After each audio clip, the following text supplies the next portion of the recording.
entonces también para tenerlo en nuestros archivos de grabaciones de predicaciones. Entonces, vamos a abrir nuestras Biblias entonces en Mateo 25, versículos 1 al 13. ¿Tienen todos allí, verdad? Amén.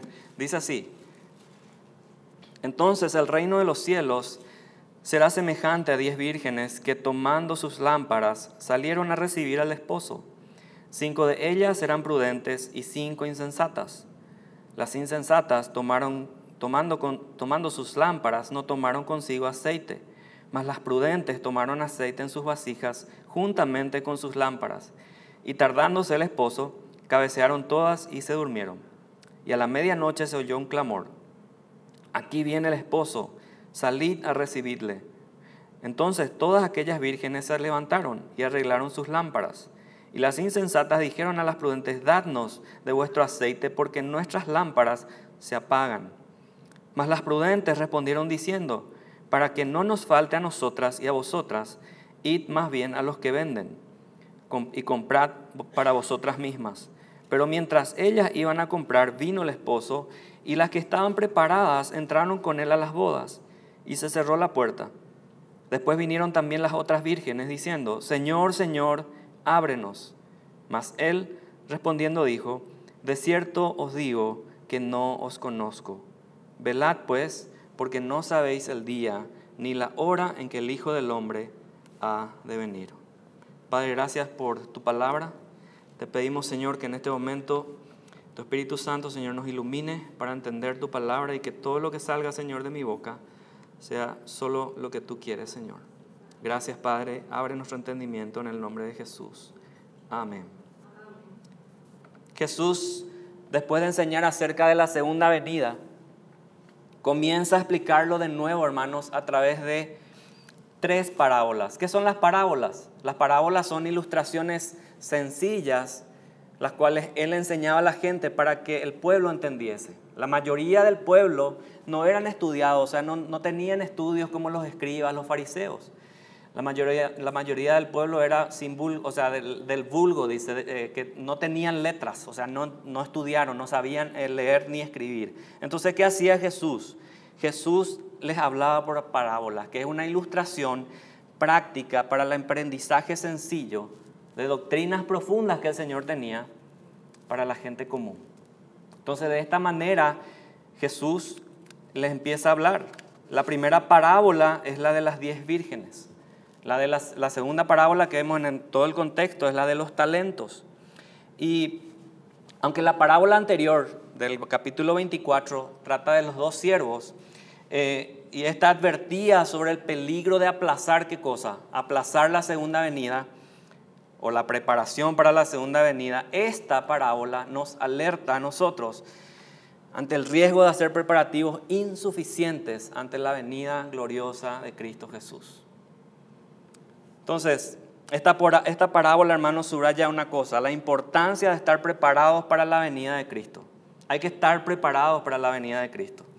En cualquier situación, aun cuando pareciera que el que se atrasa, parece que él se está atrasando, y más de lo que esperamos muchas veces, y a veces la gente dice: no, ya no viene Cristo. Cuando Él vuelva, hermanos, no habrá segunda oportunidades para los que no estén preparados. Y de eso habla esta parábola, de esa preparación que tú y yo tenemos que tener para la venida del Señor. Es la primera vez que tocamos algo del fin de los tiempos en nuestra iglesia. ¿Y cuáles eran entonces? Ustedes pueden leer ahí el pasaje del versículo 1 al 13. Está hablando de algo muy trascendental en la vida judía, que eran las bodas, ¿verdad? ¿Y cuáles son las tradiciones que tenemos nosotros acerca de las bodas? Hay diferentes estilos, hay diferentes preparaciones. Nosotros los hispanos celebramos diferente, ¿verdad? Tenemos la ceremonia de casamiento, y después ¿qué tenemos? La fiesta, la comida. Bueno, en la tradición judía era un poquito diferente a lo que nosotros tenemos hoy en nuestra cultura hispana. ¿Por qué? Porque las bodas judías se dividían en 2 partes. La primera parte era cuando el novio iba a la casa de la novia. ¿Para qué? Para participar de algunas ceremonias previas a lo que iba a ser la consumación de las bodas. Era cuando él iba, conocía a la familia antes de que ella fuera su esposa. Conocía a los padres. Y después, ¿qué pasaba? Luego él regresaba a su casa para acomodar, ¿qué cosa? El nido o la casa, preparar la casa, el hogar donde iba a traer a su futura esposa. Entonces, la ceremonia comenzaba en la casa de la novia. La ceremonia comenzaba en la casa de la novia cuando el novio llegaba para observar el ritual de las bodas. ¿Qué pasaba después? Luego seguía una procesión nocturna cuando el novio llevaba a la novia a su casa para culminar esas festividades. O sea, era todo una gran ceremonia, un gran evento en esa época. Hoy nosotros solo es el anillo de compromiso y cuándo la boda, y se acaba en el mismo día y termina, ¿verdad? Por las ocupaciones que tenemos. No, los judíos eran mucho más detallistas y tenían mucho más preparación para lo que eran las bodas. Entonces, ¿qué pasaba? En la noche de bodas, las lámparas se utilizaban como antorchas que alumbraban esa procesión, que acompañaba a los novios hasta su nuevo hogar. Entonces, bajo esa ilustración, Jesucristo les cuenta esta parábola. Y al entrar a hablar en este momento de esta parábola, quiero hablarles del primer punto, que existen dos tipos de novias que Jesucristo está mencionando. Hay dos tipos de esposas o novias, como quieran llamarlos. Primer versículo dice, versículo 1, entonces el reino de los cielos será semejante, dice. O sea, ¿a qué está refiriéndose este versículo? Entonces, ¿a dónde? Al futuro. Está hablando de esa segunda venida de Cristo y a los tiempos finales, previos al fin de los siglos. Yo les pregunto algo, ¿estamos más cerca de la venida de Cristo hoy que ayer? ¿Verdad que sí? Con todo lo que vemos hoy, hermanos, lo que ha pasado hace una semana en este país, donde han aprobado el tema de los matrimonios homosexuales, como en los días de Noé, dijo Cristo, que se estaban dando en casamiento hasta que entró Noé al arca y ahí, o sea, ellos no entendían hasta ese momento. Bueno, estamos en ese tiempo, hermanos. Como en los días de Lot, Sodoma y Gomorra. Mucho no se habla de este tema de la segunda venida. ¿Por qué? Porque a la gente le gusta estar cómoda en donde estamos. Entonces, ¿qué dice Cristo? El reino de los cielos será semejante. Y empieza, a 10 vírgenes que tomando sus lámparas salieron a recibir al esposo. 5 de ellas eran como prudentes y 5 insensatas. Me voy a fijar primero en el versículo 3. Las insensatas. Dice, tomando sus lámparas, no tomaron consigo aceite. ¿Qué significa la palabra insensata? Insensato significa necio. Significa con falta de sentido o de razón. Eso significa insensato. ¿Qué pasó con estas insensatas? Dice la palabra que solo tomaron, ¿qué cosa? Sus lámparas. Tomaron sus lámparas, pero no tomaron el aceite. Si te fijas, ellas primero agarraron eso. Entonces, se preocuparon más ¿por qué? Por lo externo, por cómo se iban a ver para los de afuera. Y no tomaron lo más importante, que es ¿qué cosa? El aceite. El aceite, o sea, sin aceite la lámpara no se prende, no funciona. Ahora, el aceite en toda la escritura es comparado a, vamos a ver qué es comparado el aceite. Vayan conmigo a 1 Samuel 16:13. 1 Samuel 16:13.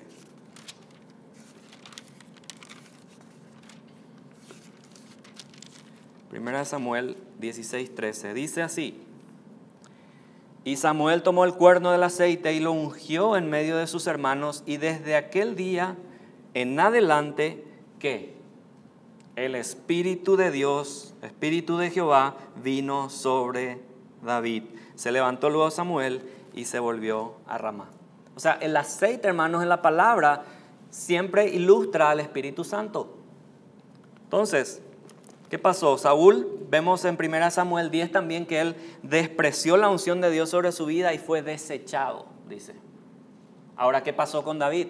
Recibió la unción y el Espíritu Santo vino sobre él. El problema está en que esas insensatas, escuchen bien, tienen apariencia de qué cosa, apariencia de prudentes.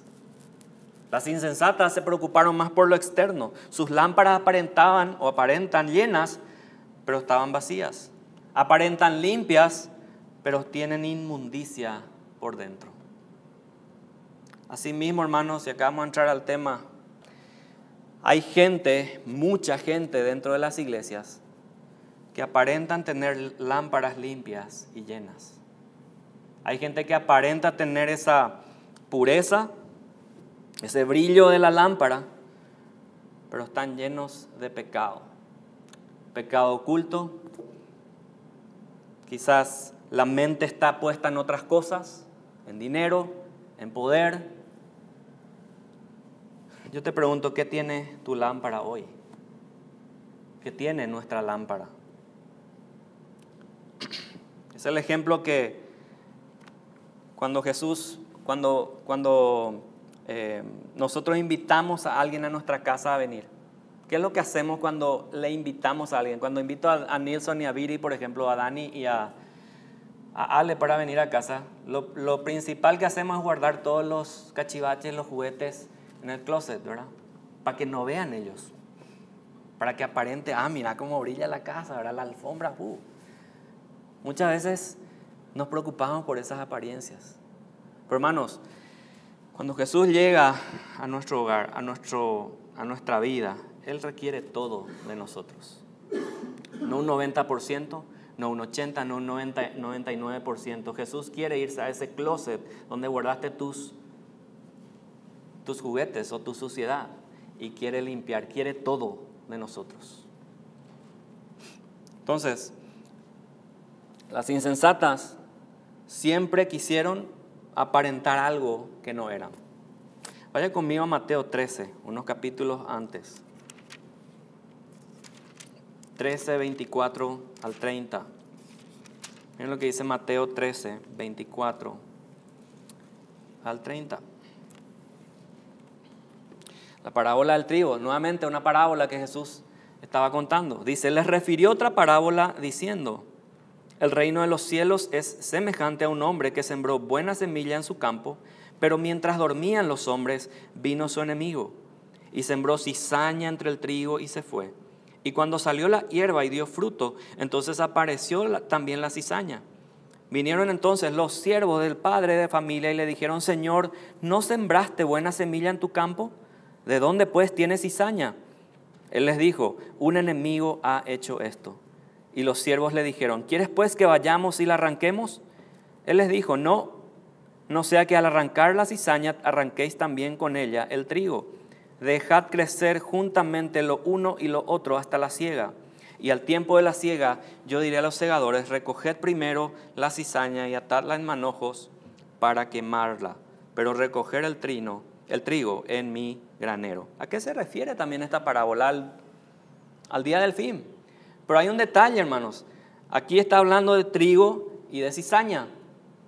Jesús está hablando en esta parábola en capítulo 25 de insensatas y prudentes. Hermanos, las insensatas y las prudentes son dos tipos de personas que están dentro de las iglesias. Al igual que el trigo y la cizaña, las ovejas y los cabritos.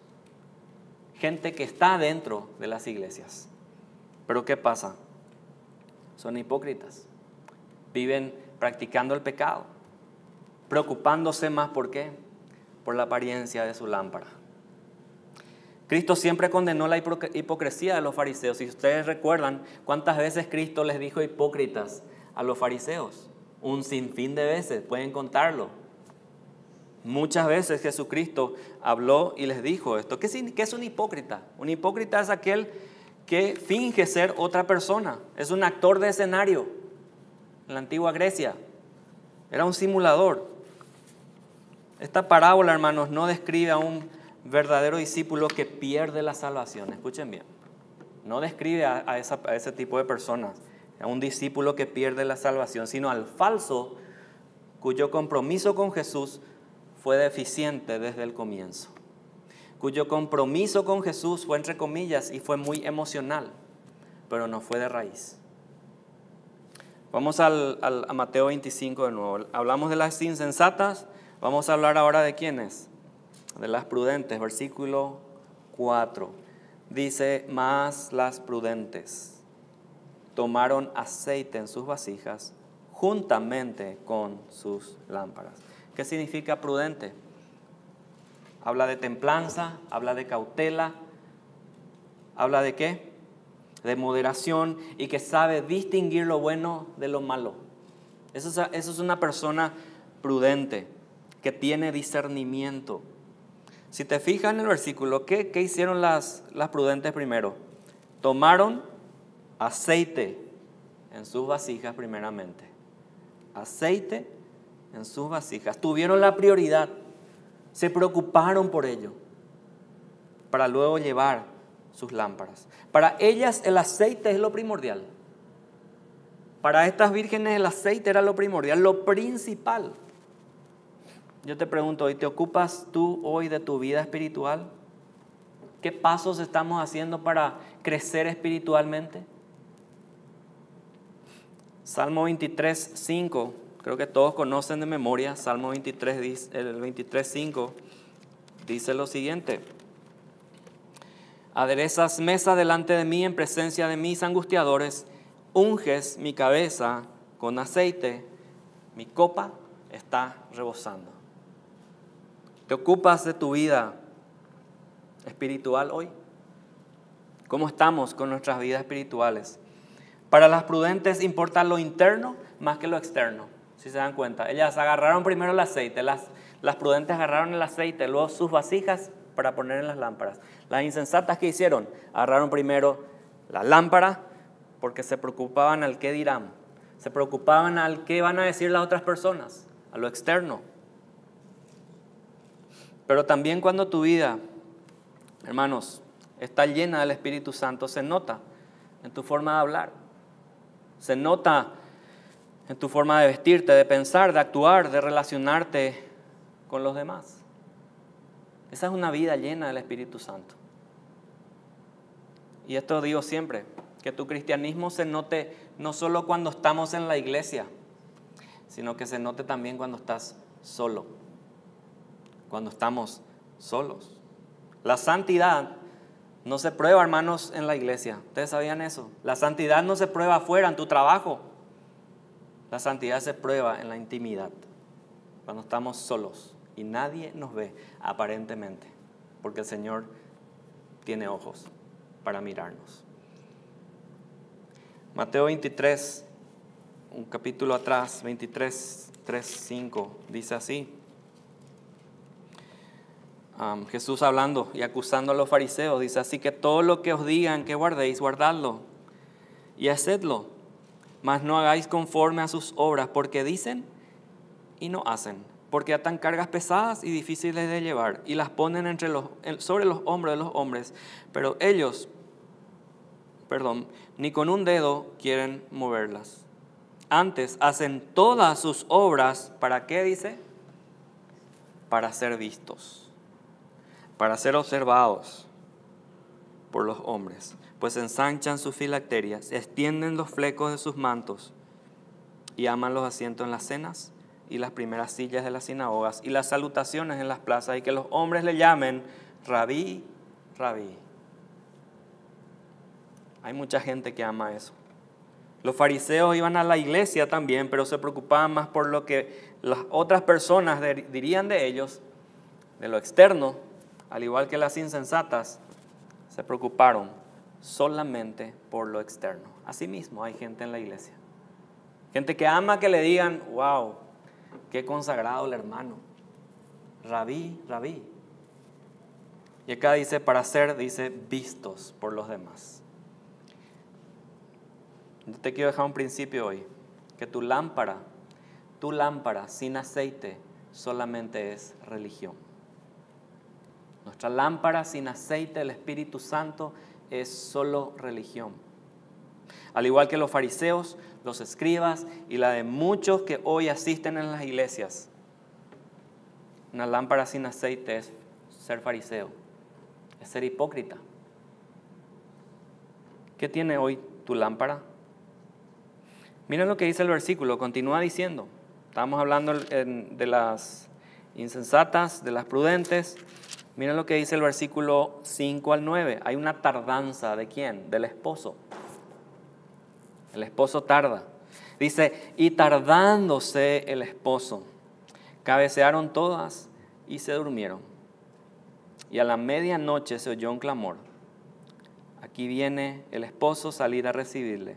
Entonces todas aquellas vírgenes se levantaron y arreglaron sus lámparas. Hasta ahí. Las vírgenes que pasaban no esperaban que el novio llegara a la medianoche. No sabían qué hora iba a llegar. Quizás lo esperaban antes, lo cual señala, hermanos, una cosa, que el regreso de Cristo es repentino e inminente. Es súbito el regreso de Cristo, según el capítulo 24, 36 y el 42, los versículos 36 y 42. Hermanos, vivimos un cristianismo en que hoy, cuando escuchamos acerca de la venida de Cristo, pareciera un cuento de hadas. Mucha gente vive así. Y estaba profetizado. Segunda de Pedro 3 y 4, si van conmigo ahí, miren lo que dice segunda de Pedro 3 y 4. Dice así, voy a leerles un poco más, voy a leerles ya cuando encuentro así para seguir avanzando. Segunda de Pedro 3 y 4.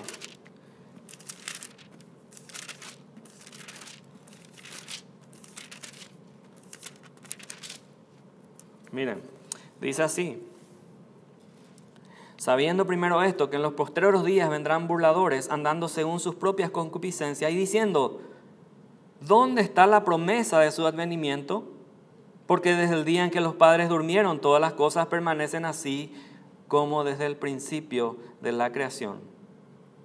Qué tremendo este pasaje, hermanos. Hay gente, hay pastores y predicadores que ya no hablan de que Cristo volverá. ¿Qué pasan hablando? De prosperidad, de que solo Dios te quiere bendecir y nada más. Sin hablar de santidad, sin hablar de arrepentimiento, sin hablar de la cruz. Todo es para beneficio de uno. Es un evangelio antropocéntrico. Gira en torno a lo que la persona desea y no a lo que Cristo hizo en la cruz del Calvario por nosotros. Ese es el evangelio que hoy se predica. Hay pastores que no hablan de esto. No voy a decir nombres. Pero con ellos, hermanos, se cumple esta palabra en segunda de Pedro. Con ellos se cumple esta palabra. Creemos muchas veces y no creemos. Se pasan burlando. Hoy ustedes pueden buscar en YouTube, después les paso los datos, si quieren. Pero hoy hay más señales, hermanos, de lo que la ciencia dice acerca de la venida de Cristo, de lo que la palabra dice acerca de la venida de Cristo. Miren lo que dice el versículo 20, estamos en el capítulo 25 de Mateo, vayan conmigo de nuevo, el versículo 6. Versículo 6 dice, y a la medianoche se oyó ¿qué cosa? Un clamor. Un clamor. Aquí viene el esposo. Ese es el anuncio que la iglesia debe hacer todo el tiempo. Aquí viene, Cristo viene pronto. Ese debe ser el clamor nuestro, hermanos. ¿Qué es lo que estamos viendo hoy? ¿Qué es lo que la palabra nos dice? A gritos, Cristo viene. Cristo viene por segunda vez. Las señales están aquí, ustedes pueden ver, meteoritos, temblores, lo que hablamos hace un rato acerca de la Corte Suprema. Eso es lo que precede a la segunda venida del Señor. Y hay un lapso de tiempo, escuchen bien, entre el clamor y la venida del esposo. Hay un clamor, dice, la iglesia, hermanos, debe clamar por Cristo. Cuando la iglesia comience a clamar, ven Señor Jesús. Ese es el clamor que se va a escuchar a medianoche. Pero mientras estemos sentaditos cómodos en nuestros asientos, solo buscando bendiciones, solo buscando prosperidad, no creo. No creo que ese clamor sea ese. ¿Qué dice el versículo 7? Aquí viene el esposo, dice, salid a recibirle. El versículo 6, y el versículo 7 dice, entonces todas aquellas vírgenes se levantaron y arreglaron sus lámparas. Se alistaron todas, se prepararon todas, arreglaron sus lámparas. Aquí hay un principio muy interesante. Por más de que te arregles, te limpies, te te maquilles.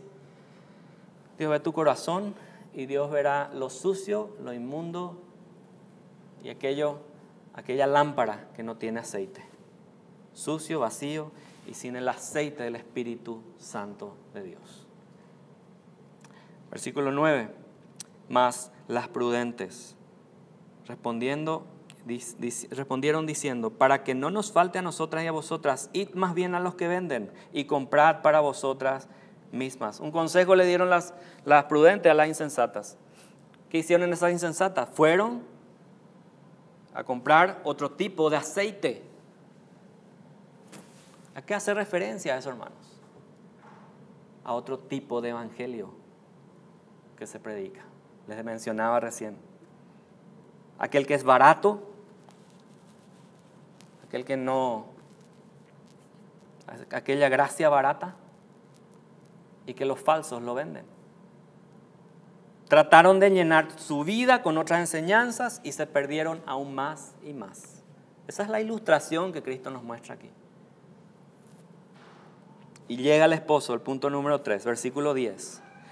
Pero mientras ellas, ¿qué dice? Mientras ellas iban a comprar, vino el esposo. Vino el esposo y las que estaban preparadas entraron con él a las bodas. ¿Y ahí qué pasó? Se cerró la puerta. Se acabó. Se terminó. Solo las que estaban preparadas entraron a las bodas. Se cerró la puerta, hermanos, así como Dios lo hizo con el arca de Noé, y ya no hubo más tiempo. Como cuenta Génesis 7:16. Se cerró. Dios cerró esa puerta. Y aquí están las palabras más lapidarias, más tristes que Cristo puede mencionar a este tipo de gente. Versículo 11. Después vinieron también las otras vírgenes diciendo, Señor, Señor, ¿qué? Ábrenos. Señor, Señor, ábrenos. Esa angustia en esas vírgenes es la misma angustia que muchos millones van a decir en aquel día: Señor, Señor, ábrenos. Estuvimos en las celebraciones de la primera boda, dirán las insensatas. Estuvimos allí en las primeras celebraciones. Estuvimos en la iglesia todos los domingos. Bueno, a veces. Oraba, cantaba, decía aleluya. Pero Jesús le va a pronunciar las palabras más lapidarias y más tristes y más terroríficas que le pueda decir a una persona. Le dice Cristo en versículo 12. Él respondiendo dijo: de cierto os digo que no os conozco. No te conozco. Esa es la frase más triste que muchos van a escuchar en aquel día, hermanos. Y la clave no es que no estás solo en conocerlo a Él, sino que Él te conozca a ti. Muchos pueden decir, God bless America. Obama lo dice.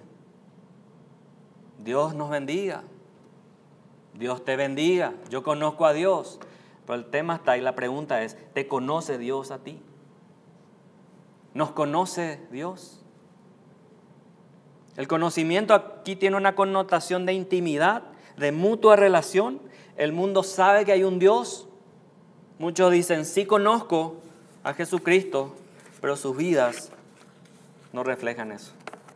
Viven aparte, viven una vida completamente inmunda, de insensatas.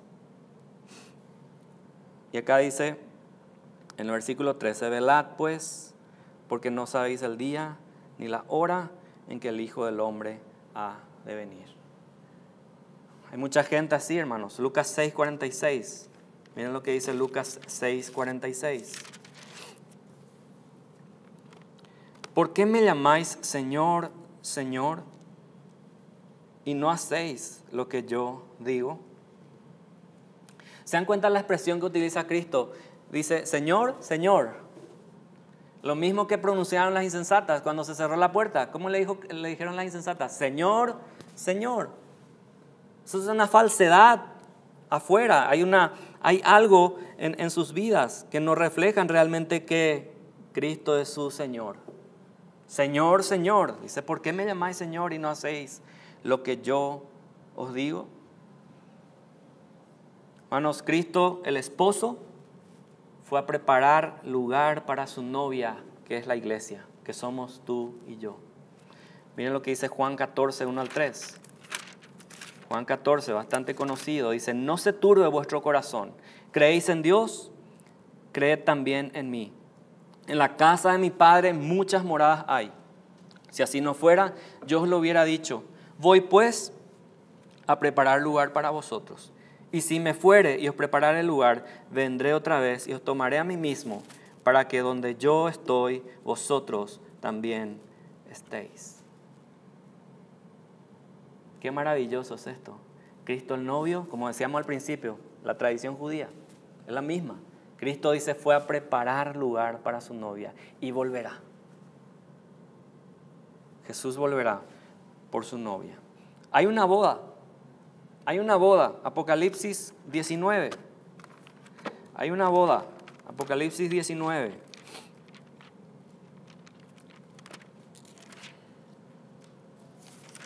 Hay una boda que se va a celebrar. Y miren, eso es lo que dice la Escritura. Dice Apocalipsis 5 hasta el versículo 9. Dice el 5. Y salió del trono una voz que decía, alabad a nuestro Dios todos sus siervos y los que le teméis, así pequeños como grandes. Qué detalle. Y los que le teméis, dice. Y oí como la voz de una multitud, como el estruendo de muchas aguas y como la voz de grandes truenos que decía, aleluya, porque el Señor nuestro Dios Todopoderoso reina. Gocémonos y alegrémonos y démosle gloria, porque han llegado, ¿qué cosa, hermanos? Las bodas del Cordero. Y su esposa se ha preparado. Qué interesante el detalle. Cristo viene, hay una boda y dice su esposa se ha preparado, así como las prudentes tomaron su aceite para sus lámparas. Se prepararon para esas bodas. Y dice, y a ella, a la esposa, a la novia, a la iglesia, se le ha concedido que se vista de lino fino, limpio, resplandeciente, porque el lino fino es las acciones justas de los santos. Y el ángel me dijo, escribe. Escuchen bien, hermanos, dice, escribe, bienaventurados los que son llamados a la cena de las bodas del Cordero. Y me dijo, estas son palabras verdaderas de Dios. ¿Cuántos lo creen? Estas son palabras verdaderas de Dios. De que hay una boda, hay un esposo que es Cristo, hay una esposa, una novia que es la iglesia. Y eso se va a celebrar en ese día final. Y solo los que estén preparados, aquellos que temen a Dios, van a estar en esas bodas. Cristo viene, hermanos, por una iglesia sin mancha, una iglesia sin arrugas, una iglesia que vive en santidad. ¿Dónde está eso, pastor? Vaya conmigo a Efesios 5. Efesios 5, 25 al 27. Dice, por lo cual, 5, 25 al 27. Dice, maridos, amad a vuestras mujeres, así como Cristo amó a la iglesia y se entregó a sí mismo por ella, para santificarla, habiéndola purificado en el lavamiento del agua por la palabra, a fin de presentársela a sí mismo, una iglesia gloriosa, que no tuviese mancha, ni arruga, ni cosa semejante, sino que fuese santa y sin mancha. ¿Cuántos viven en santidad, hermanos? ¿Cuántos vivimos reflejando realmente de que somos hijos de Dios? ¿Vivimos en santidad? Vivir en santidad es vivir separado, apartado de todo lo que se llama pecado. Es cierto, pecamos, vamos a pecar hasta el último día de nuestras vidas. Pero el patrón de pecado debe ir disminuyendo a medida que tú y yo nos parecemos más a Cristo Jesús. ¿Vives en santidad? Aquí dice, Cristo viene por su iglesia, una iglesia sin mancha, sin arruga. Cristo viene por el trigo, hermanos, no por la cizaña. Cristo viene por las prudentes, no por las insensatas. Y Cristo viene por los que viven en santidad, no por los que aparentan ser santos. ¿Vives en santidad? ¿Sabes que tu lámpara tiene el aceite del Espíritu Santo? ¿O solo aparentas tener una lámpara? ¿Cómo está tu vida hoy? Yo te pedí que te pongas de pie y que puedas inclinar tu rostro allí en tu lugar. Que sea un tiempo, hermanos, de arrepentimiento, un tiempo de poder examinarte a ti mismo. Como dice Pablo, examinaos a vosotros mismos si estáis en la fe. Qué interesante es lo que dice Pablo, si estáis en la fe. Examínense cada uno de ustedes. A no ser que sean hallados, dice, reprobos o sean reprobados. ¿Eres de las prudentes o eres de las insensatas? ¿Eres del trigo o eres la cizaña? ¿Eres oveja o eres cabrito? Quiero que ahí en tu lugar tú ores hoy, le pidas al Señor discernimiento. Y si en tu vida todavía el aceite del Espíritu Santo, que el nuevo nacimiento no ha sucedido, voy a orar por ti para que Dios tenga misericordia y de que Dios te pueda dar ese nuevo corazón, ese espíritu nuevo, y el Espíritu Santo descienda sobre ti. Vamos a orar. Padre, gracias por tu palabra. Señor, venimos hoy humillados, contritos, Señor, porque sabemos que a ese corazón tú no lo desprecias. Y Padre, en este momento yo te quiero pedir que tengas misericordia, que, Señor, puedas obrar en las personas, en las vidas de aquellos que aún no has obrado, Señor. Te pido, Padre, que seas tú el que nos ayudes a discernir si estamos en la fe. Te pido, Padre, que nos perdones si hemos fallado. Nos perdones, Señor, y nos ayudes a vivir podamos meditar en tu palabra, Señor, y en lo que hemos hablado hoy. De que tú vienes, Señor, por tu iglesia. Y estás preparando esas bodas. Y solo las que estén preparadas entrarán allí, Señor. Ayúdanos, Señor, a ser parte y a conocer de que somos parte de ese rebaño fiel, ese rebaño, el remanente fiel, Señor, de que permanece en ti. Padre, gracias por tu palabra, porque ella es viva, ella es eficaz y nos muestra, Señor, y nos apunta, Señor, hacia Cristo. Oramos en el nombre de Jesucristo nuestro Señor. Amén. Amén. Amén. Que Dios nos bendiga, hermanos. El día miércoles, por favor, asistamos al estudio bíblico para aprender más acerca de la oración. Dios nos bendiga, hermanos. No, en lo de ustedes. Sí, en lo de José. Sí.